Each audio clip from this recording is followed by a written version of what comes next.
तुम मुझे खून दो, मैं तुम्हें आजादी दूंगा, ऐसा कहते थे नेताजी सुभाष चंद्र बोस। नेताजी सुभाष चंद्र बोस का जन्म 23 जनवरी 1857 को हुआ था। द्वितीय विश्व युद्ध के दौरान अंग्रेजों के खिलाफ लड़ने के लिए उन्होंने जापान के सहयोग से आजाद हिंद फौज का गठन किया था। आज हम आपको उनके जीवन से जुड़ी बहुत सारी ऐसी बातें बताएंगे जो आप नहीं जानते होंगे। उनका नारा, जैसे कि हमने कहा भी पहले, कि तुम मुझे खून दो, मैं तुम्हें आज़ादी दूंगा, भारत का राष्ट्रीय नारा बन गया था। बताया जाता है कि जब नेताजी ने जापान और जर्मनी से मदद लेने की कोशिश की थी तो ब्रिटिश सरकार ने 1941 में उन्हें खत्म करने का आदेश दिया था।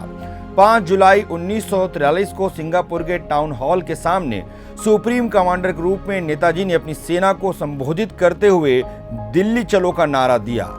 21 अक्टूबर 1943 को सुभाष चंद्र बोस ने आजाद हिंद फौज के सर्वोच्च सेनापति की हैसियत से स्वतंत्र भारत की अस्थायी सरकार बनाई।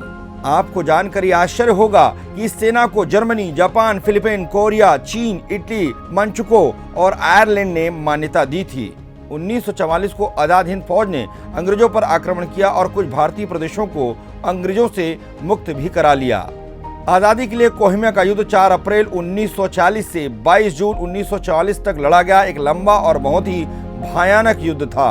6 जुलाई 1944 को उन्होंने रंगून रेडियो स्टेशन से महात्मा गांधी के नाम एक प्रसारण जारी करके बापू से आशीर्वाद और शुभकामनाएं मांगी थीं।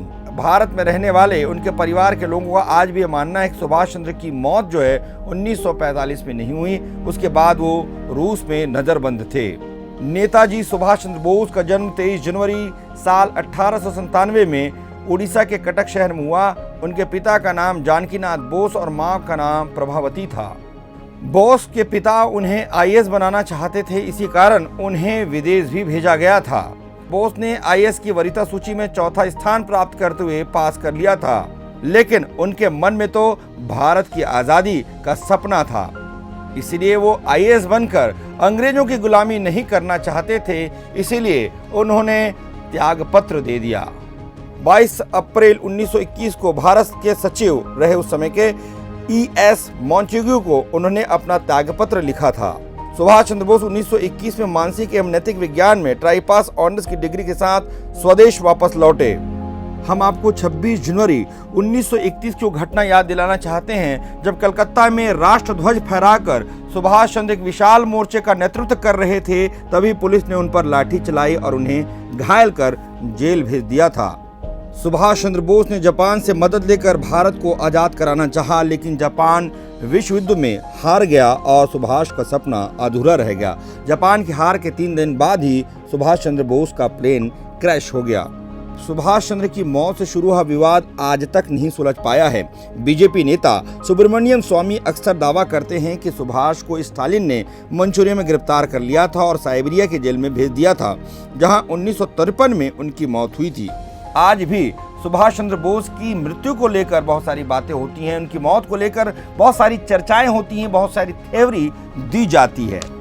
नेहरू जी के स्टेनोग्राफर श्यामलाल जैन की शहनवाज जांच समिति के सामने दी गई गवाही भी आज अपने आप में कई सवाल खड़े करती हैं। जैन ने कहा कि नेहरू ने ब्रिटिश पीएम एटली को पत्र लिखाया था, जिसमें उन्होंने स्टालिन को संदेश का जिक्र किया था। इस संदेश में कहा गया था कि बोस जिंदा हैं और रूस के कब्जे में हैं। माना जाता है कि जापान में रिंकोजी मंदिर में रखी अस्थियां सुभाष चंद्र बोस की हैं। सुब्रमण्यम स्वामी के मुताबिक जापान वो अस्थियां देने को राजी था, लेकिन उसने डीएनए टेस्ट कराने की शर्त रखी थी।